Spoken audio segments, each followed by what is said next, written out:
स्वागत है आपका। इंडिया टीवी देख रहे हैं आप। आपके साथ मैं हूं प्राची पाराशर। हमारे खास कार्यक्रम 2024 में हम बात करेंगे पीएम मोदी को घेरने के लिए इंडिया अलायंस की रणनीति। जातीय जनगणना को सबसे बड़ा हथियार विपक्ष बना रहा है। एंटी मोदी मोर्चा इस बात को समझ चुका है कि जब तक हिंदू यूनाइटेड रहेंगे तब तक मोदी को हराना नामुमकिन है। इसीलिए पहले बिहार में जातीय जनगणना कराई गई, उसका डेटा सार्वजनिक किया गया। अब राजस्थान में जातियों की गिनती की जाएगी। इसके लिए अधिसूचना भी जारी कर दी गई है, लेकिन सवाल टाइमिंग को लेकर उठ रहा है, क्योंकि अगले 48 घंटे में राजस्थान, मध्य प्रदेश और छत्तीसगढ़ समेत 5 राज्यों में चुनावी बिगुल बजने वाला है। आदर्श आचार संहिता लागू होने वाली है। ऐसे में विधानसभा चुनाव से ठीक पहले जातीय गणना का ऐलान क्यों किया गया? साथ ही सवाल यह भी उठ रहा है कि जब 2011 में गहलोत सरकार ने जातीय जनगणना कराई थी तो उसका डेटा क्यों नहीं जारी किया गया? अगर सर्वे के आधार पर ही योजनाओं का लाभ देना था तो पिछले 5 सालों तक गहलोत सरकार उनके साथ नाइंसाफी क्यों करती रही? इन सभी सवालों का जवाब हम जानने की कोशिश करेंगे, लेकिन पहले आपको अशोक गहलोत का वो बयान सुना देते हैं जिसमें वो बता रहे हैं कि जातियों की गणना क्यों जरूरी है। सर्वे करने का निर्णय किया हमने, वो बड़ी बात है ना। कि आर्थिक स्थिति मालूम पड़े परिवार की, तो जो स्कीमें बने भविष्य के अंदर, जैसे मैं बार बार कहता हूँ, right to social security act बनना चाहिए देश के अंदर। एक्ट बन जाएगा और सोशल सिक्योरिटी किसको मिले, कैसे मालूम पड़ेगा? अगर कोड ऑफ कंडक्ट लागू भी होता है तो इसमें क्या दिक्कत आएगी? हम तो अच्छा काम ही कर रहे हैं, क्योंकि सुप्रीम कोर्ट तक में बहस हो चुकी है, हाई कोर्ट का फैसला आ गया है, बिहार गवर्नमेंट के पक्ष के अंदर आ गया है। तो वही मॉडल हम अपना रहे हैं, जो बिहार गवर्नमेंट ने किया है वही मॉडल जो है रास्ता हम अडॉप्ट करेंगे। सर्वे होगा, ठीक है। सेंसस जो होता है जनगणना, वो भारत सरकार ही करा सकती है, वो राज्य सरकार करा नहीं सकती है। ये खाली सर्वे हो रहा है, परिवारों का सर्वे हो रहा है, आर्थिक स्थिति मालूम पड़ जाएगी साथ के अंदर। तो मैं समझता हूँ कि एक बहुत बड़ा निर्णय हुआ है। राजस्थान में जातीय गणना के बहाने कांग्रेस पार्टी प्रधानमंत्री मोदी पर निशाना साध रही है। कांग्रेस प्रवक्ता जयराम रमेश ने ट्वीट कर 2 सवाल पूछे हैं। पहला सवाल यह है कि बीजेपी शासित राज्यों में ऐसा क्यों नहीं कराया जा रहा, और दूसरा यह कि प्रधानमंत्री मोदी जातीय जनगणना पर चुप क्यों हैं। साथ ही कांग्रेस पार्टी ने राजस्थान में जातियों के सर्वे का श्रेय राहुल गांधी को दिया है। तो राजस्थान में जातीय गणना को लेकर बीजेपी और कांग्रेस आमने सामने आ चुके हैं। बीजेपी जहां कांग्रेस पार्टी की मंशा पर सवाल उठा रही है, तो वहीं कांग्रेस का कहना है कि जातीय जनगणना का मकसद लोगों के बीच भेदभाव पैदा करना नहीं है। जातिगत नाम पर टकराव भी नहीं होना चाहिए, भेदभाव भी नहीं होना चाहिए, यही तो संविधान है हमारा। लेकिन यदि हमारी जनगणना होती है तो उसमें जाति भी लिखी जाती है, और जाति और गांव का नाम सब लिखते हैं। ऐसे में जातिगत जनगणना की घोषणा मुख्यमंत्री अशोक गहलोत जी ने की है। यदि जनगणना हो जाएगी तो उससे क्या हो जाएगा? जनगणना, राहुल गांधी जी ने भी ये बात कही, तो जातिगत जनगणना होगी। लेकिन एक बात तय है, गरीब और अमीर दोनों के बीच में खाई नहीं रहनी चाहिए, जाति के नाम पर टकराव नहीं होना चाहिए। लेकिन जातिगत जनगणना हर जाति को अधिकार बढ़ाने के लिए, हर जाति का जीवन स्तर ऊंचा उठाने के लिए हमने ये जातिगत जनगणना करा रहे हैं। लेकिन ये तय बात है कि जाति के आधार पर ऐसा तो हो नहीं रहा कि कोई भेदभाव हो रहा है, सबको अधिकार दे रहे हैं, और उसी रास्ते पर कांग्रेस आगे चलेगी। आचार संहिता से 3 दिन पहले अचानक एक शगुफा छोड़ना, शासन में थे गहलोत साहब, दर्जनों कबीना की बैठकें हुई, जातिगत जनगणना का अगर इतनी आवश्यकता थी तो पहले क्यों नहीं निर्णय लिया? अब चूंकि जातिगत जनगणना करवाने का संवैधानिक अधिकार केंद्र सरकार का है, पर सर्वेक्षण के नाम पर अपने खोए जन आधार को ये कहने के लिए कि मैं जातिगत आधार पर योजना बनाऊंगा, योजना तो तब बनाएंगे जब सरकार बनेगी। सबको मालूम है कि जितनी भी मशीनरी जनगणना में लगती है वो आम चुनाव के अंदर लगती है, और आम चुनाव के में उनको इतर दूसरे काम करने की अनुमति भी नहीं होती। इसलिए चाय के प्याले में तूफान खड़ा करना, इस फितरत के आधार पर उन्होंने इस प्रकार का निर्णय लिया है। ये जनता को गुमराह करने वाला निर्णय है। इनकी नीति और नीयत दूसरी है, वोट की फसल काटने की नीयत है, इसमें कामयाबी नहीं मिलेगी। तो देखिए, ऐसा नहीं है कि राजस्थान में पहली बार जातियों की गिनती हो रही हो। इससे पहले 2011 में जब केंद्र और राज्य दोनों में कांग्रेस की सरकार थी, तब भी जनगणना के वक्त जाति का कॉलम जोड़ा गया था और जातियों का डेटा इकट्ठा किया गया था। तब भी गहलोत ही सीएम थे, लेकिन उसके आंकड़े 12 साल बाद भी जारी नहीं हो पाए। इसके बाद 2014 और 15 में कर्नाटक में जब कांग्रेस की सरकार थी और सिद्धरमैया सीएम थे, तब उन्होंने जातीय जनगणना करवाई थी, लेकिन उसके आंकड़े भी जारी नहीं हो पाए। अब 2023 में जब बिहार की नीतीश सरकार ने जातीय जनगणना कराई और उसके आंकड़े सार्वजनिक कर दिए, तो देश की राजनीति में एक बार फिर जातीय गणना की मांग तेज हो गई है, जिसके बाद राजस्थान सरकार ने चुनाव के ऐलान से ठीक पहले जातीय जनगणना का आदेश जारी कर दिया है और बड़ी मुखरता के साथ अब कांग्रेस इस पर राजनीति कर रही है। बड़ी एग्रेशन के साथ कांग्रेस के जो तमाम नेता हैं जातीय जनगणना क्यों जरूरी है ये बताते हुए नजर आ रहे हैं। इसी पर चर्चा करेंगे। मेरे साथ खास मेहमान इस वक्त स्टूडियो में हैं। मेरे साथ हैं वरिष्ठ पत्रकार समीर जी, स्वागत है सर आपका। विजय त्रिवेदी जी वरिष्ठ पत्रकार मेरे साथ हैं, आपका भी स्वागत है। और हमारे पॉलिटिकल एडिटर देवेंद्र पाराशर इस वक्त हमारे साथ जुड़ गए हैं। विजय जी, सबसे पहले समझाइए इसकी जरूरत क्यों? क्या अशोक गहलोत अंदर खानी जान रहे हैं कि चुनाव उनके हाथ से फिसल रहा है, इसलिए हर एक हथियार वो आजमाना चाहते हैं? प्राची, अभी 15 दिन पहले पार्लियामेंट का एक स्पेशल सेशन हुआ और उसमें एक बड़ा फैसला हुआ जिसने हिंदुस्तान की राजनीति और सामाजिक दोनों चेहरों को बदलने का फैसला किया। वो था वुमेन रिजर्वेशन बिल, नारी शक्ति वंदन जो अधिनियम पास हुआ। तो वुमेन रिजर्वेशन बिल का नतीजा क्या हुआ कि देश में 33% रिजर्व सीटें हो जाएंगी महिलाओं के लिए विधानसभाओं में और लोकसभा में। ये एक बड़ा पॉलिटिकल नैरेटिव है जिसे नरेंद्र मोदी सरकार ने तय किया, फैसला किया, उसको पास करवाया। अब इसका कोई जवाब दिखाई नहीं दे रहा था विपक्ष को और इंडिया गठबंधन को, क्योंकि वो एक ऐसा बड़ा नैरेटिव है जिससे पूरे देश में एक नई तरीके की पॉलिटिकल तस्वीर उभर कर आ रही थी। तो इंडिया गठबंधन इस बात को लेकर लगातार परेशान था और जो कारण है सरकार के कामकाज के हैं, परफॉर्मेंस है, वो तो सब है ही, राम मंदिर है, लेकिन महिला आरक्षण बिल इतना बड़ा नैरेटिव हो गया था कि उसका जवाब नहीं ढूंढा जा रहा था। तो इंडिया अलायंस के जो सो कॉल्ड अपने आप मतलब स्वयंभू कहना चाहिए संयोजक हैं नीतीश कुमार जी, उन्होंने ये दाव किया कि जातिगत जनगणना के जो बात है, जातिगत जनगणना का जो सर्वे उन्होंने करवाया है उसको रिलीज कर दिया जाए ताकि एक नए नैरेटिव पर बहस शुरू हो। और कांग्रेस को भी समझ में आया कि महिला आरक्षण बिल पर तो वो मोदी सरकार का या बीजेपी का खिलाफ नहीं जा सकते, विरोध नहीं कर सकते, तो एक नए नैरेटिव पर चला जाए। और इसलिए नीतीश कुमार को फॉलो करते हुए अब अशोक गहलोत भी, भूपेश बघेल भी, कमलनाथ जी भी लगातार जातिगत सर्वे की बात कर रहे हैं। जो आपने जिक्र किया वो महत्वपूर्ण है कि जिस पार्टी ने, जिस सरकार ने, गहलोत सरकार ने 2011 में इस काम को पूरा कर लिया, सिद्धरमैया सरकार ने 13-14 में पूरा कर लिया और खुद यूपीए सरकार ने भी 11 में की सेंसस में कर लिया था, लेकिन तब उसको लागू नहीं किया गया। और अब जब कल या परसों में, मोस्ट प्रोबेबली कल तक, हमारे आचार संहिता भी लागू हो जाएगी और चुनावों की घोषणा हो जाएगी, खासतौर से राजस्थान, छत्तीसगढ़, मध्य प्रदेश में, उस समय कोई मुख्यमंत्री ये अनाउंस करे जिसका पता है कि वो अभी लागू भी नहीं कर सकते, उस पर काम भी नहीं कर सकते। हालांकि उन्होंने कल रात को देर रात नोटिफिकेशन जारी कर दिया, लेकिन उसका कोई मायने नहीं है। वो केवल एक पॉलिटिकल वो मूव है कि इस चुनाव में अब कम से कम इस बहाने ही देखा जाए कि कैसे किस्मत आजमाई जा सकती है। तो वो ये एक्सरसाइज है और लोग भी शायद इस बात को समझते होंगे कि यदि जातिगत जनगणना ही करवानी होती, सर्वे करवाना होता, सर्वे की बात है, एक तो जनगणना और सर्वे को समझ लीजिए। जनगणना जो है वो सेंट्रल गवर्नमेंट का अधिकार है, सर्वे करवा सकते हैं। और सर्वे का मतलब क्या होता है? सर्वे एक आइडिया देता है, स्पेसिफिक नहीं होता। सर्वे और सेंसस में फर्क है ना, इसीलिए सेंसस तो एक एक चीज पर बात होगी।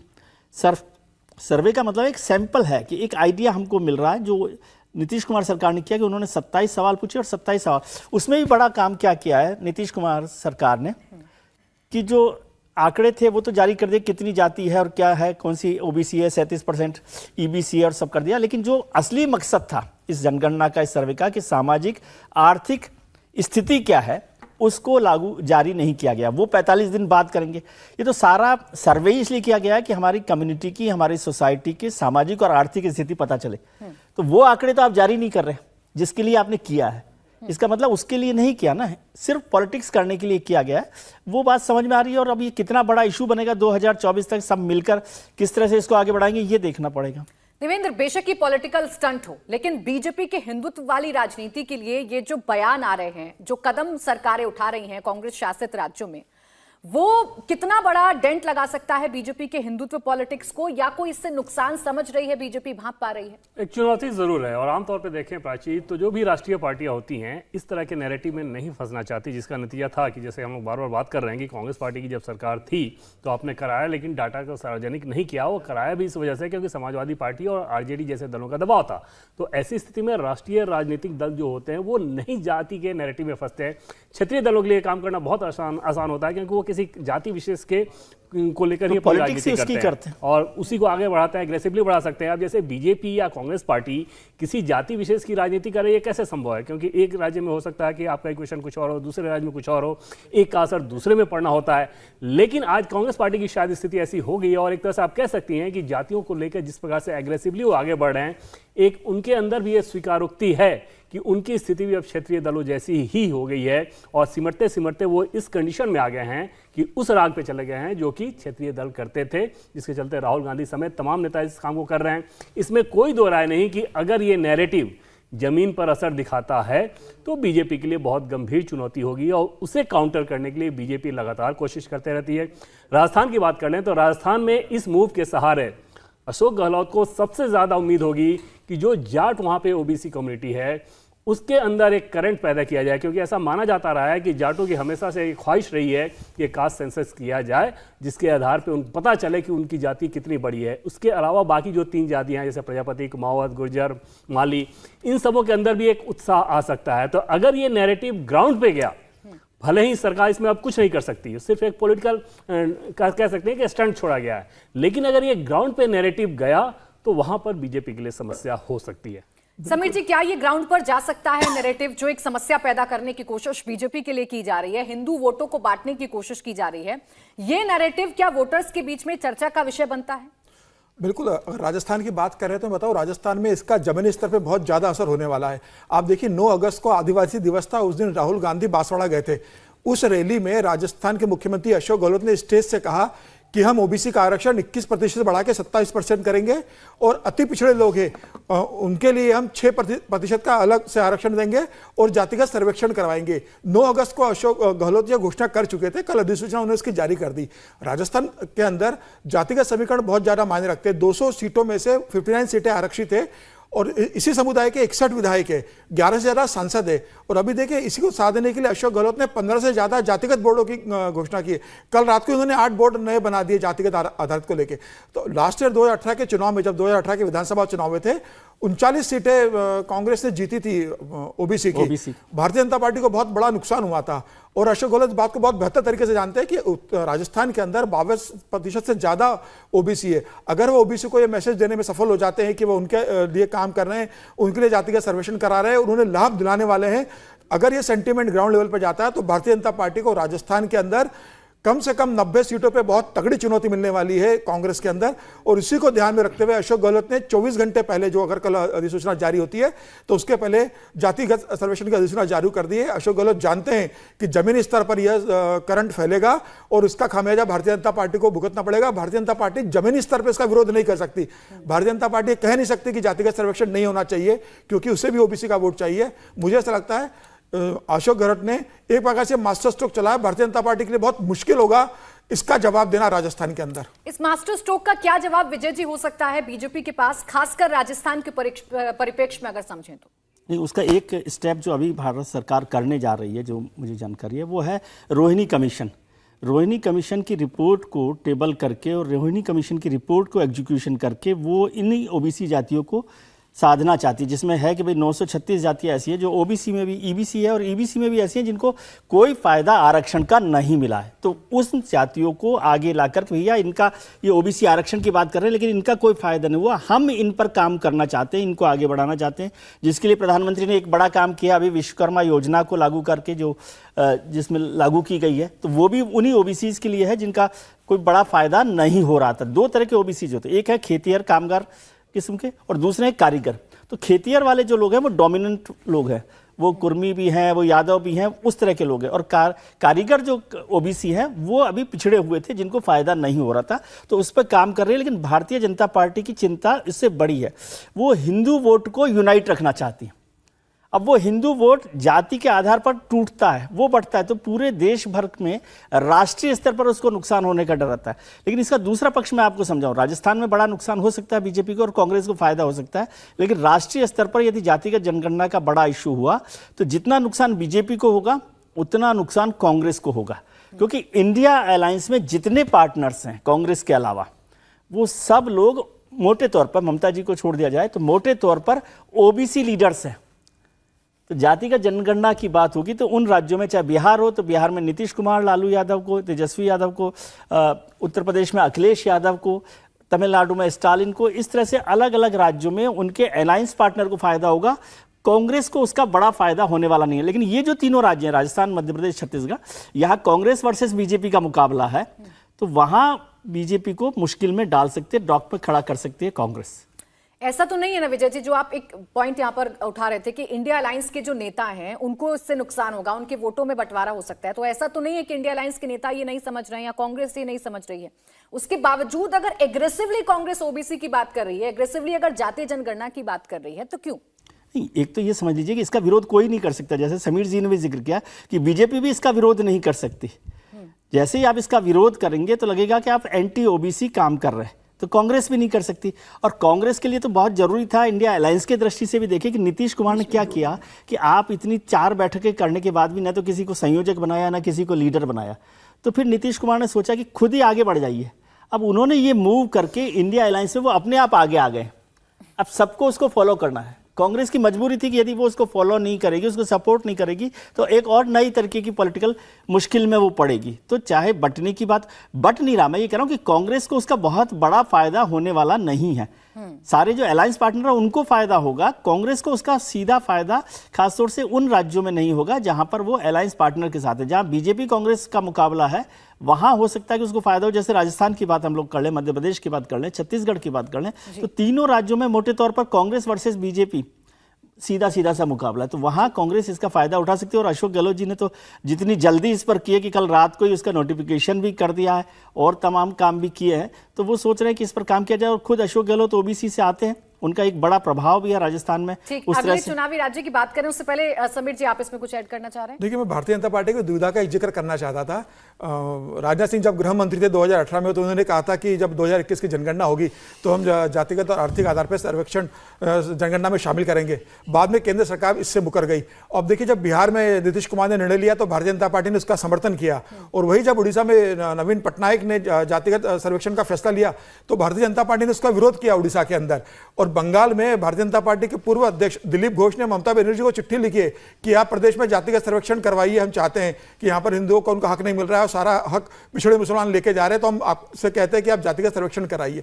तो भारतीय जनता पार्टी के अंदर भी अभी इसको लेके एक आम सहमति नहीं बन पाई है कि पूरे देश में इसके साथ जाना है या इसका विरोध करना है। राज्य अपने स्तर पर अलग अलग निर्णय ले रहे हैं और केंद्र सरकार भी अभी ये देख रही है कि इसका ओबीसी के बीच में कैसा मैसेज जा रहा है। अगर केंद्र सरकार को लगता है कि अगर ओबीसी इसके साथ जा रहे हैं तो केंद्र सरकार निश्चित रूप से, मुझे लग रहा है, जैसे रोहिणी आयोग को लेके आएगी या फिर जातिगत सर्वेक्षण को 2021 में शामिल करने की घोषणा कर सकती है। ये ऐसा है, प्राची एक लाइन जोड़ दूं, बिहार का जिक्र कर दिया कि जो बिहार का प्रतिनिधिमंडल अभी प्रधानमंत्री से मिला था ओबीसी को लेकर, उसमें नीतीश कुमार के लिए जो सबसे मुखर है आजकल, देवेंद्र जी के मित्र भी हैं, सुशील मोदी साहब, वो उस डेलीगेशन में थे जो प्रधानमंत्री के पास गए थे कि ये ओबीसी का मसला जो है जातिगत सर्वे करवाया जाना चाहिए, जनगणना करवाई जानी चाहिए। थोड़ा सा और समझने की जरूरत है इसके पीछे के राजनीतिक खेल को। अगर आप समझें कि ऐसा नहीं है कि अलायंस के लिए इस कार्ड में सिर्फ फायदा है, जैसे बिहार के संदर्भ में समझें कि बिहार में जैसे ही कुशवाहा को ये पता चला कि हमारी जनसंख्या तो बस 4% के आसपास ये सरकार बता रही है, अब आप अंदाजा लगाइए क्या वो नीतीश कुमार के साथ जाएंगे या दूसरी तरफ बीजेपी का जो प्रदेश अध्यक्ष है कुशवाहा समाज के सम्राट चौधरी, उनके साथ जाएंगे,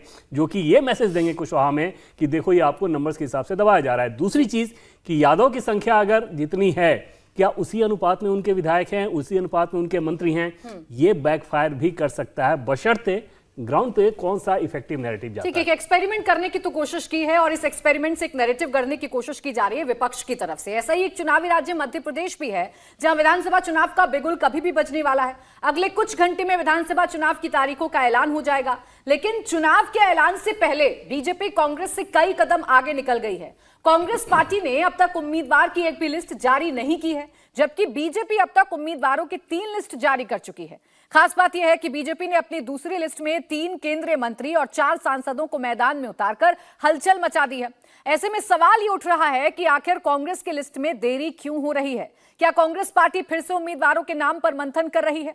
तभी तो कल जब कांग्रेस की केंद्रीय चुनाव समिति की बैठक हुई तो कांग्रेस प्रवक्ता पवन खेड़ा ने कहा कि 2 घंटे में लिस्ट आ रही है और बाद में कमलनाथ ने कहा कि 6 से 7 दिन लग सकते हैं। ऐसे में इसका माजरा क्या है वो भी समझने की कोशिश करते हैं। अब कांग्रेस के सामने क्या दुविधा है समझने की कोशिश करते हैं। देवेंद्र, क्या लिस्ट जारी करके एक के बाद एक और अपने बिग फेसेस को मैदान में उतारकर बीजेपी ने एक प्रेशर क्रिएट कर दिया है कांग्रेस पर उम्मीदवारों को चुनने के लिए? इसमें कोई दो राय नहीं है। और कल ये बताया गया कि 100 उम्मीदवारों के नाम लगभग तय कर लिए गए हैं और कभी भी वो बताया जा सकता है। और आप देख रही हैं कि अब क्या कहा जा रहा है। उसके पीछे बड़ी वजह यह है कि कांग्रेस पार्टी मध्य प्रदेश की अगर राजनीति को देखें तो एक तो दिग्विजय सिंह कुछ सीटों पे बहुत मेहनत कर रहे हैं।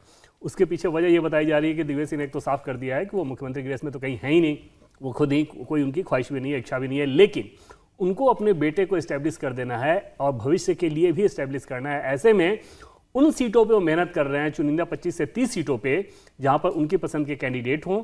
वो कैंडिडेट ऐसे हों कि न सिर्फ दिग्विजय सिंह बल्कि उनके बेटे का भी उसी हिसाब से खैर मकदम करने को हमेशा तैयार रहें ताकि आगे की राजनीति उनके बेटे के लिए आसान हो।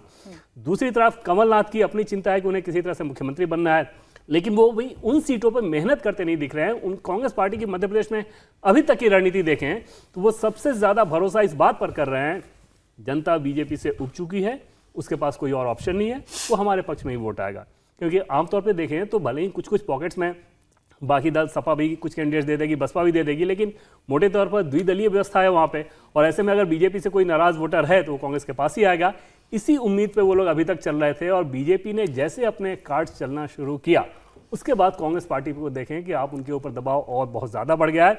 और अभी के समय में आप देखें तो मध्य प्रदेश की राजनीति में कांग्रेस का नैरेटिव बहुत फीका नजर आ रहा है। नैरेटिव यही चल रहा है कि या तो बीजेपी के पक्ष में है या बीजेपी से उदासीन है। कांग्रेस के पक्ष में कोई नैरेटिव चलता नजर नहीं आ रहा है और ये कांग्रेस पार्टी के लिए चिंता की बात होनी चाहिए। क्या चुनौती विजय जी है कांग्रेस के सामने कि एक प्रवक्ता कह रहे हैं कि अभी 2 घंटे में लिस्ट जारी कर देंगे तो कमलनाथ कह रहे हैं नहीं अभी 6 से 7 दिन लगेगा। इतना वक्त क्यों कैंडिडेट्स को चुनने में? देखिए, एक कहावत बहुत चलती है राजनीति में भी और सामाजिक जीवन में भी कि बिल्ली के भाग का छीका टूट जाता है। कांग्रेस भी शायद उसी चीज़ का इंतजार कर रही है कि शिवराज सरकार या बीजेपी जो सरकार है वो 18 साल से वहाँ पर है, उसकी एंटी इनकम्बेंसी का फ़ायदा उन्हें होगा। और बाईपोलर स्टेट है और फिर वहाँ जो 2 बड़े लीडर थे कमलनाथ जी और दिग्विजय सिंह, वहाँ पर उनमें एक तरह का समझौता या अंडरस्टैंडिंग हो गई है क्योंकि दिग्विजय सिंह जी अब इसमें रेस में नहीं है। तो कमलनाथ पूरी तरह से इसको देख रहे हैं, उस पर वो काम कर रहे हैं कि मुख्यमंत्री वो बन जाएं। दिग्विजय सिंह जी की जितनी सीट, जैसे देवेंद्र जी ने भी जिक्र किया, उसका भी कुछ हो जाए बात, लेकिन लीडर वो ही रहे।